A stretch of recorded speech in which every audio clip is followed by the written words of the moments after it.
Jesus, o mais perfeito revelador da lei de Deus.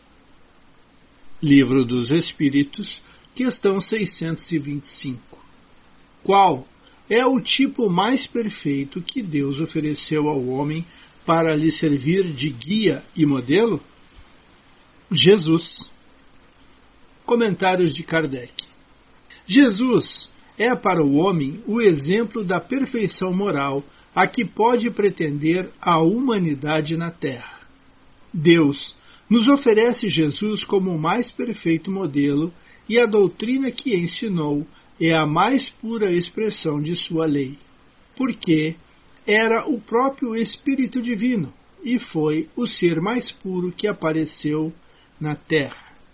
Se alguns daqueles que pretenderam instruir o homem na lei de Deus algumas vezes o desviaram, ensinando-lhe falsos princípios, foi por se deixarem dominar por sentimentos muito materiais e por ter confundido as leis que regem as condições da vida da alma com as do corpo. Muitos anunciaram como leis divinas o que era apenas leis humanas, criadas para servir às paixões e dominar os homens. No livro A Gênese, capítulo 15, item 2. Pelos imensos resultados que produziu a sua encarnação neste mundo, forçosamente há de ter sido uma dessas missões que a divindade somente a seus mensageiros diretos confia, para cumprimento de seus desígnios. Seria mais do que um profeta, porquanto seria o Messias divino. Como homem, tinha a organização dos seres carnais, porém, como espírito puro, desprendido da matéria, havia de viver mais da vida espiritual do que da vida corporal, de cujas fraquezas não era passível.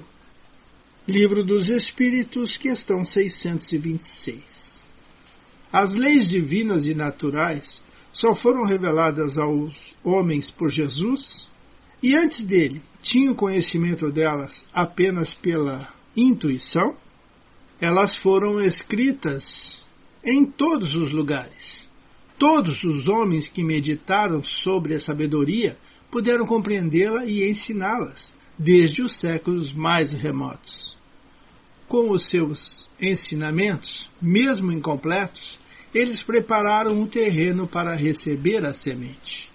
Estando as leis divinas escritas no livro da natureza, o homem pôde conhecê-las, quando as quis procurar.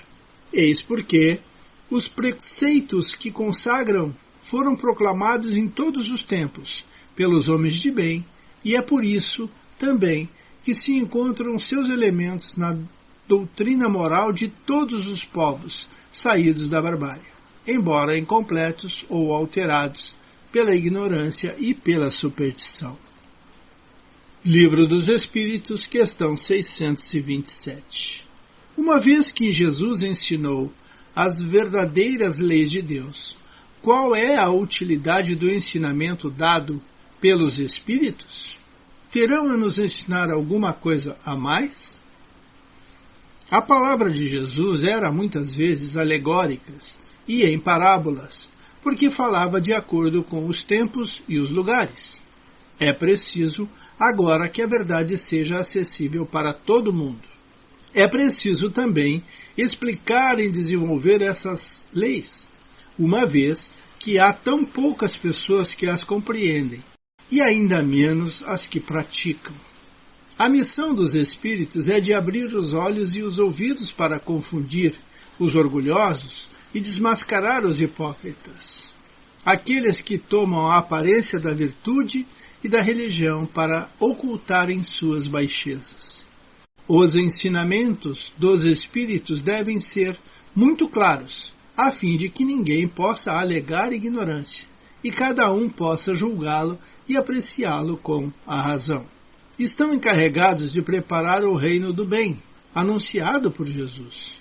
Por isso, não é correto que cada um possa interpretar a lei de Deus ao capricho de suas paixões, nem falsear o sentido de uma lei toda de amor e caridade. Evangelho segundo o Espiritismo, capítulo 1, no item 3. Jesus não veio destruir a lei, isto é, a lei de Deus. Ele veio cumpri-la, ou seja, desenvolvê-la, dar-lhe seu sentido verdadeiro e apropriá-la ao grau de adiantamento dos homens. Quanto às leis de Moisés, propriamente ditas, Jesus, ao contrário, modificou-as profundamente, tanto no conteúdo quanto na forma. Combateu constantemente os abusos das práticas exteriores e as falsas interpretações, e não lhes podia ter dado uma reforma mais radical do que as reduzindo-os a estas palavras: amar a Deus sobre todas as coisas e ao próximo como a si mesmo. E acrescenta: está aí toda a lei e os profetas. Livro dos Espíritos, questão 628. Por que a verdade nem sempre foi colocada ao alcance de todos? É preciso que cada coisa venha a seu tempo. A verdade é como a luz. É preciso habituar-se a ela, pouco a pouco. De outro modo, fica-se deslumbrado. Nunca ocorreu que Deus permitisse ao homem receber comunicações tão completas e instrutivas como as que lhe é dado receber hoje. Havia na antiguidade alguns indivíduos que estavam em poder do que consideravam uma ciência sagrada e da qual faziam mistério aos que, de acordo com o seu julgamento, eram profanos. Devemos compreender, com o que conhecemos agora das leis que regem os fenômenos das comunicações dos espíritos, que esses indivíduos recebiam apenas algumas verdades esparsas no meio de um conjunto equivocado e, a maior parte do tempo, simbólico. Evangelho segundo o Espiritismo, capítulo 1, item 4. Jesus veio ensinar aos homens que a verdadeira vida não está na terra, mas no reino dos céus. Ensinar-lhes o caminho que os conduz até lá, os meios de se reconciliarem com Deus e de preveni-los sobre a marcha das coisas que hão de vir, para o cumprimento dos destinos humanos. Entretanto, Jesus não podia dizer tudo em relação a muitos pontos. Conforme ele mesmo disse, limitou-se a lançar os germes das verdades, que não podiam ainda ser compreendidas.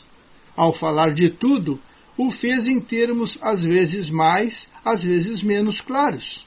Para compreender o sentido oculto dessas palavras, seria preciso que novas ideias e novos conhecimentos viessem nos dar a chave.